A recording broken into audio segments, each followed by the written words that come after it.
श्रीमान गुलाबचंद कटारिया जी, मुख्यमंत्री श्रीमान हेमंता बिस्वा शर्मा जी, केंद्रीय मंत्रिमंडल के मेरे सहयोगी, देश के आरोग्य मंत्री मनसुख मांडविया जी, डॉक्टर भारती पवार जी, असम सरकार के मंत्री केशव महंता जी, यहां उपस्थित मेडिकल जगत के सभी महानुभाव, अन्य महानुभाव, अलग अलग स्थानों पर वीडियो कॉन्फ्रेंस से जुड़े हुए सभी महानुभाव और असम के मेरे प्यारे भाइयों और बहनों, मां कामाख्यार ये पवित्रो भूमिर पौरा ओहोमोर होमो भाटनी भोगनोई लोई मोर प्रणाम। आप सभी को रोंगाली बिहू की बहुत बहुत शुभकामनाएं। इस पावन अवसर पर असम के नॉर्थ ईस्ट के हेल्थ इंफ्रास्ट्रक्चर को आज एक नई ताकत मिली है। आज नॉर्थ ईस्ट को अपना पहला एम्स मिला है और असम को 3 नए मेडिकल कॉलेज मिले हैं। आईआईटी गुवाहाटी के साथ मिलकर आधुनिक रिसर्च के लिए 500 बेड वाले सुपर स्पेशलिटी अस्पताल का भी शिलान्यास हुआ है और असम के लाखों लाख साथियों तक आयुष्मान कार्ड पहुंचाने का काम मिशन मोड पे शुरू हुआ है। नए एम्स से असम के अलावा अरुणाचल प्रदेश, नागालैंड, मेघालय, मिजोरम और मणिपुर के साथियों को भी इसका बहुत लाभ मिलने वाला है। आरोग्य के इन सारे प्रोजेक्ट्स के लिए आप सभी को, नॉर्थ ईस्ट के सभी मेरे भाइयों बहनों को बहुत बहुत बधाई और बहुत बहुत शुभकामनाएं। भाइयों और बहनों, पिछले 9 वर्षों में नॉर्थ ईस्ट में कनेक्टिविटी से जुड़े इंफ्रास्ट्रक्चर को लेकर बहुत चर्चा हुई है। आज जो भी नॉर्थ ईस्ट आता है तो यहां के रोड, रेल, एयरपोर्ट से जुड़े कार्यों को देखकर प्रशंसा किए बिना रह नहीं सकता है। लेकिन नॉर्थ ईस्ट में एक और इंफ्रास्ट्रक्चर पर बहुत तेजी से काम हुआ है और वो है सोशल इंफ्रास्ट्रक्चर। यहां शिक्षा और स्वास्थ्य की सुविधाओं का जो विस्तार हुआ है वो वाकई दोस्तों अभूतपूर्व है। पिछले वर्ष जब मैं डिब्रूगढ़ आया था तो असम के अनेक जिलों में मुझे एक साथ कई अस्पतालों का शिलान्यास और उद्घाटन करने का अवसर मिला था। आज एम्स और 3 मेडिकल कॉलेज आपको सौंपने का मुझे सौभाग्य मिला है। बीते वर्षों में असम में डेंटल कॉलेजों की सुविधा का भी विस्तार हुआ है।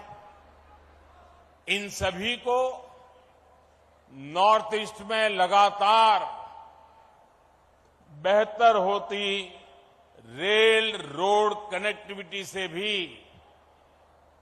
मदद मिल रही है। विशेष रूप से गर्भावस्था के दौरान महिलाओं को जो समस्या आती थी वो अब दूर हुई है। इससे माता और बच्चे के जीवन पर संकट बहुत कम हुआ है। आजकल एक नई बीमारी देखने को मिल रही है। मैं देश में कहीं भी जाता हूं, उत्तर में, दक्षिण में, नॉर्थ ईस्ट में, पिछले 9 वर्षों में हुए विकास की चर्चा करता हूं तो कुछ लोगों को बहुत परेशानी हो जाती है। ये नई बीमारी है। वो शिकायत करते हैं कि दशकों तक उन्होंने भी देश पर राज किया है, उन्हें क्रेडिट क्यों नहीं मिलता। क्रेडिट के भूखे लोगों और जनता पर राज करने की भावना ने देश का बहुत अहित किया है। अरे जनता तो जनार्दन का रूप होती है, ईश्वर का रूप होती है। पहले वाले क्रेडिट के भूखे थे, इसलिए नॉर्थ ईस्ट उन्हें दूर लगता था। एक परायेपन का भाव उन्होंने पैदा कर दिया था। हम तो सेवा भाव से, आपके सेवक होने की भावना से, समर्पण भाव से आपकी सेवा करते रहते हैं। इसलिए नॉर्थ ईस्ट हमें दूर भी नहीं लगता और अपनेपन का भाव भी कभी भी कम नहीं होता है। मुझे खुशी है कि आज नॉर्थ ईस्ट में लोगों ने विकास की बागडोर आगे बढ़कर खुद संभाल ली है। वो नॉर्थ ईस्ट के विकास से भारत के विकास के मंत्र को लेकर आगे बढ़ रहे हैं।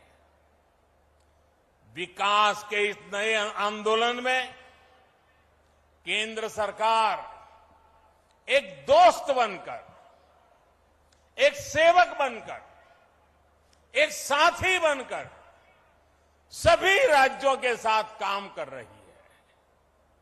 आज का ये आयोजन भी इसी का एक जीता जागता उदाहरण है। साथियों, दशकों तक हमारा पूर्वोत्तर कई और चुनौतियों से जूझता रहा है। जब किसी सेक्टर में परिवारवाद, क्षेत्रवाद, भ्रष्टाचार और अस्थिरता की राजनीति हावी होती है, तब विकास होना असंभव हो जाता है। और यही हमारे हेल्थ केयर सिस्टम के साथ हुआ। दिल्ली में जो एम्स है वो 50 के दशक में बना था। देश के कोने कोने से लोग आकर दिल्ली एम्स में इलाज कराते थे, लेकिन दशकों तक किसी ने ये नहीं सोचा कि देश के दूसरे हिस्सों में भी एम्स खोलने चाहिए। अटल जी की जब सरकार थी तो उन्होंने पहली बार इसके लिए प्रयास शुरू किए थे, लेकिन उनकी सरकार जाने के बाद फिर सबका ठप पड़ गया। जो एम्स खोले भी गए वहां व्यवस्थाएं खस्ताहाल ही रही। 2014 के बाद हमने इन सारी कमियों को दूर किया। हमने बीते वर्षों में 15 नए एम्स पर काम शुरू किया। 15। इनमें से अधिकतर में इलाज और पढ़ाई दोनों सुविधा शुरू हो चुकी है। एम्स गुवाहाटी भी इस बात का उदाहरण है कि हमारी सरकार जो संकल्प लेती है उसे सिद्ध करके भी दिखाती है। ये असम की जनता का प्यार है जो मुझे बार बार यहां खींच के ले आता है। शिलान्यास के समय भी आपके प्यार ने मुझे यहां बुला लिया और आज लोकार्पण के समय भी आपका प्यार बढ़ चढ़ करके, और वो भी बिहू के पवित्र समय, यहां मुझे आने का अवसर मिल गया। ये आपका प्यार ही है। साथियों, पहले की सरकारों की नीतियों की वजह से हमारे यहां डॉक्टरों और दूसरे मेडिकल प्रोफेशनल की बहुत कमी रही है। ये कमी भारत में क्वालिटी हेल्थ सर्विस के सामने बहुत बड़ी दीवार थी। इसलिए बीते 9 वर्षों में हमारी सरकार ने मेडिकल इंफ्रास्ट्रक्चर और मेडिकल प्रोफेशनल बढ़ाने पर बड़े स्तर पर काम किया है।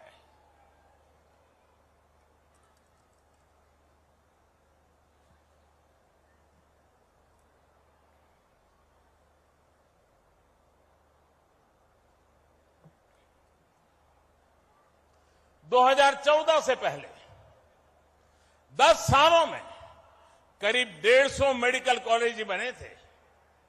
पिछले 9 वर्षों में हमारी सरकार में करीब 300 नए मेडिकल कॉलेज बने। पिछले 9 वर्षों में देश में एमबीबीएस सीटें भी 2 गुनी बढ़कर 1 लाख से अधिक हो चुकी है। पिछले 9 वर्षों में देश में मेडिकल की पीजी सीटों में भी 110% की बढ़ोतरी हुई है। हमने मेडिकल शिक्षा के विस्तार के लिए नेशनल मेडिकल कमीशन की स्थापना की है। पिछड़े परिवारों को, बैकवर्ड फैमिलीज के बच्चे डॉक्टर बन सके, इसके लिए हमने आरक्षण की सुविधा का भी विस्तार किया है। दूर दराज वाले क्षेत्रों के बच्चे भी डॉक्टर बन सके, इसलिए हमने पहली बार भारतीय भाषाओं में मेडिकल की पढ़ाई का विकल्प दिया है। इस वर्ष के बजट में 150 से अधिक नर्सिंग कॉलेज खोलने का ऐलान भी किया गया है। अगर मैं नॉर्थ ईस्ट की बात करूं, यहां भी बीते 9 वर्षों में मेडिकल कॉलेज की संख्या 2 गुने से अधिक हो चुकी है। अभी अनेक मेडिकल कॉलेजों पर काम चल रहा है। कई नए मेडिकल कॉलेज यहां बनने जा रहे हैं। बीते 9 वर्षों में नॉर्थ ईस्ट में मेडिकल की सीटों की संख्या भी बढ़कर पहले के मुकाबले 2 गुनी हो चुकी है। भाइयों और बहनों, आज भारत में हेल्थ सेक्टर में इतना काम इसलिए हो रहा है क्योंकि आप सभी देशवासियों ने 2014 में एक स्थिर और मजबूत सरकार बनाई। भाजपा की सरकारों में नीति, नियत और निष्ठा किसी स्वार्थ से नहीं, बल्कि राष्ट्र प्रथम, देशवासी प्रथम, इसी भावना से हमारी नीतियां तय होती है। इसलिए हमने वोट बैंक के बजाय देश की जनता की मुश्किलों को कम करने पर फोकस किया। हमने लक्ष्य बनाया कि हमारी बहनों को इलाज के लिए दूर न जाना पड़े। हमने तय किया कि किसी गरीब को पैसे के अभाव में अपना इलाज न टालना पड़े। हमने प्रयास किया कि हमारे गरीब परिवारों को भी घर के पास ही बेहतर इलाज मिले। साथियों, मैं जानता हूं कि इलाज के लिए पैसे ना होना गरीब की कितनी बड़ी चिंता होती है। इसलिए हमारी सरकार ने 5 लाख रुपए तक का मुफ्त इलाज देने वाली आयुष्मान योजना शुरू की। मैं जानता हूं कि महंगी दवाइयों से गरीब और मध्यम वर्ग कितना परेशान होता है। इसलिए हमारी सरकार ने 9,000 से ज्यादा जन औषधि केंद्र खोले। इन केंद्रों पर सैकड़ों दवाइयां सस्ते में उपलब्ध कराई।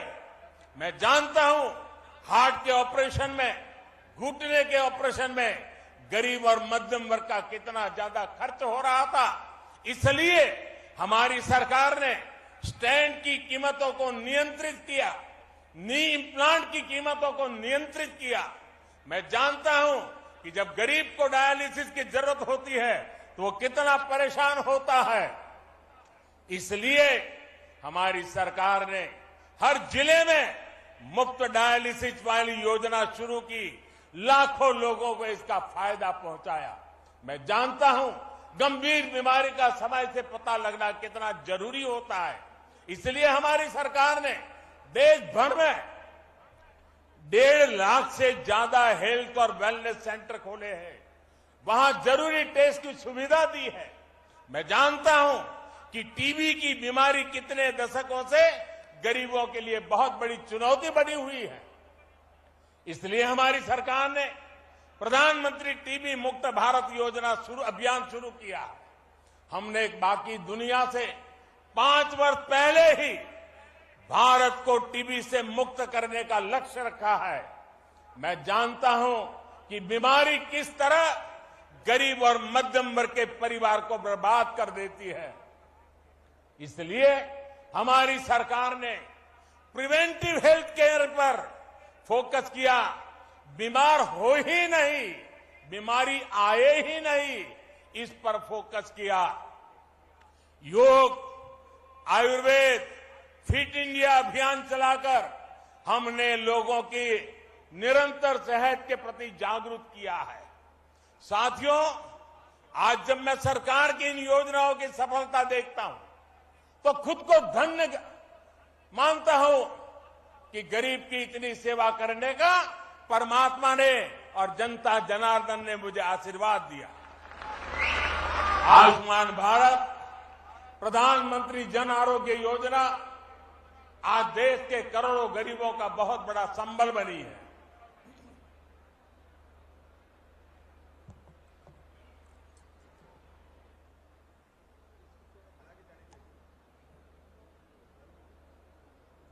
बीते वर्षों में आयुष्मान भारत योजना ने गरीबों के 80,000 करोड़ रुपए खर्च होने से बचाए हैं। जन औषधि केंद्रों की वजह से गरीब और मध्यम वर्ग के 20,000 करोड़ रुपए खर्च होने से बचे हैं। स्टेंट और नी इम्प्लांट की कीमत कम होने से गरीब और मध्यम वर्ग के हर साल 13,000 करोड़ रुपए बच रहे हैं। मुफ्त डायलिसिस की सुविधा से भी किडनी के गरीब मरीजों के 500 करोड़ रुपए से ज्यादा खर्च होने से बचे हैं। आज यहां असम के करीब 1 करोड़ से भी ज्यादा नागरिकों को आयुष्मान भारत कार्ड देने का अभियान भी शुरू हुआ है। इस अभियान से असम के लोगों को बहुत बड़ी मदद मिलने वाली है, उनके पैसे बचने वाले हैं। साथियों, मैं अक्सर देश के कोने कोने में हमारी सरकार की योजनाओं के लाभार्थियों से मुलाकात करता रहता हूं। इसमें बहुत बड़ी संख्या में हमारी माताएं, बहनें, हमारे देश की बेटियां, हमारी महिलाएं शामिल होती हैं। वो मुझे बताती है कि पहले इसकी सरकारों में और अब भाजपा सरकार के समय में स्वास्थ्य सुविधाओं में कितना बड़ा फर्क आया है। आप और हम ये जानते हैं कि जब स्वास्थ्य की बात होती है, इलाज की बात होती है, तो हमारे यहां महिलाएं अक्सर पीछे रह जाती हैं। हमारी माताओं बहनों को खुद को लगता है कि क्यों अपने इलाज पर घर का पैसा खर्च करवाएं, क्यों अपनी वजह से दूसरों को इतनी तकलीफ दें। संसाधनों की कमी की वजह से, आर्थिक तंगी की वजह से जिन हालातों में देश की करोड़ों महिलाएं रह रही थी, उसमें उनका स्वास्थ्य ही सबसे ज्यादा प्रभावित था। भाजपा के नेतृत्व वाली हमारी सरकार ने जो योजनाएं शुरू की, उसका बहुत बड़ा लाभ हमारी माताओं बहनों को, महिलाओं की सेहत को हुआ है। स्वच्छ भारत अभियान के तहत बने करोड़ों शौचालय ने महिलाओं को बहुत सारी बीमारियों से बचाया है। उज्ज्वला योजना के तहत मिले गैस, उस गैस कनेक्शन से महिलाओं को जानलेवा धुएं से मुक्ति दिलाई है। जल जीवन मिशन के तहत हर घर जल आने से करोड़ों महिलाओं का पानी से होने वाली बीमारियों से बचाव हुआ है। मिशन इंद्रधनुष ने करोड़ों महिलाओं का मुफ्त टीकाकरण करके उन्हें गंभीर बीमारी से बचाया है। आयुष्मान भारत योजना ने महिलाओं को अस्पताल में 5 लाख रुपए तक के मुफ्त इलाज का भरोसा दिया है। प्रधानमंत्री मातृ वंदना योजना ने महिलाओं को गर्भावस्था के दौरान आर्थिक मदद दी है। राष्ट्रीय पोषण अभियान ने महिलाओं को पौष्टिक भोजन मुहैया कराने में मदद की है। जब सरकार संवेदनशील होती है, जब गरीब के प्रति सेवा की भावना होती है, तो ऐसे ही काम किया जाता है। साथियों, हमारी सरकार भारत के हेल्थ सेक्टर का 21वीं सदी की आवश्यकता के मुताबिक आधुनिकीकरण भी कर रही है। आज Ayushman Bharat digital health mission से देशवासियों को डिजिटल हेल्थ आईडी दी जा रही है। देश भर के अस्पतालों, हेल्थ प्रोफेशनल्स को एक प्लेटफॉर्म पर लाया जा रहा है। इससे एक क्लिक पर ही देश के नागरिक का पूरा हेल्थ रिकॉर्ड उपलब्ध हो जाएगा। इससे अस्पतालों में इलाज की सुविधा बढ़ेगी, सही डॉक्टर तक पहुंचना सरल होगा। मुझे खुशी है कि इस योजना के तहत अभी तक लगभग 38 करोड़ डिजिटल आईडी बनाई जा चुकी है। इसमें 2 लाख से अधिक हेल्थ फैसिलिटी और 1.5 लाख से अधिक हेल्थ प्रोफेशनल वेरीफाई हो चुके हैं। आज ई संजीवनी भी घर बैठे बैठे उपचार का पसंदीदा माध्यम बनती जा रही है।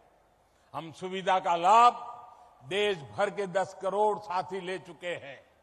इससे समय और पैसा दोनों की बचत सुनिश्चित हो रही है। भाइयों और बहनों, भारत के हेल्थ केयर सिस्टम में परिवर्तन का सबसे बड़ा आधार है सबका प्रयास। कोरोना के संकट काल में भी हमने सबका प्रयास की ताकत देखी है। दुनिया के सबसे बड़े, सबसे तेज, सबसे प्रभावी कोविड टीकाकरण अभियान की प्रशंसा आज दुनिया कर रही है। हमने मेड इन इंडिया वैक्सीन बनाई, उन्हें बहुत कम समय के भीतर दूर दूर तक पहुंचाया। इसमें आशा वर्कर, आंगनवाड़ी कार्यकर्ता, प्राइमरी हेल्थ केयर वर्कर से लेकर फार्मास्यूटिकल सेक्टर तक के सारे साथी ने शानदार काम किया है। इतना बड़ा महायज्ञ तभी सफल होता है जब सबका प्रयास हो और सबका विश्वास हो। सबका प्रयास की भावना के साथ हमें आगे बढ़ना है। आइए सबका प्रयास से स्वस्थ भारत, समृद्ध भारत के मिशन को हम पूरी निष्ठा से आगे बढ़ाएं। एक बार फिर एम्स और मेडिकल कॉलेज के लिए असम के लोगों को मैं फिर एक बार बहुत बहुत बधाई देता हूं। और आपने जो प्यार दिखाया, इतनी बड़ी तादाद में आशीर्वाद देने आए, आपको प्रणाम करते हुए, आपका धन्यवाद करते हुए मेरी वाणी को विराम देता हूं।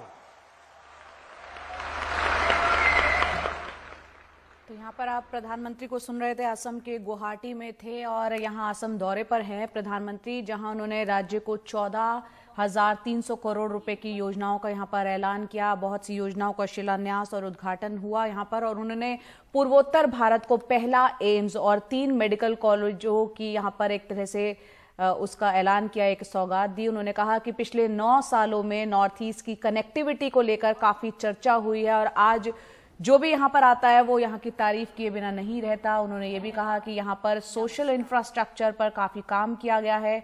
यहाँ पर एजुकेशन, शिक्षा के क्षेत्र में, मेडिकल के क्षेत्र में काफी कुछ काम किया गया है और आज यहाँ पर एक एम्स और 3 मेडिकल कॉलेज का उद्घाटन करने का उनको सौभाग्य मिला।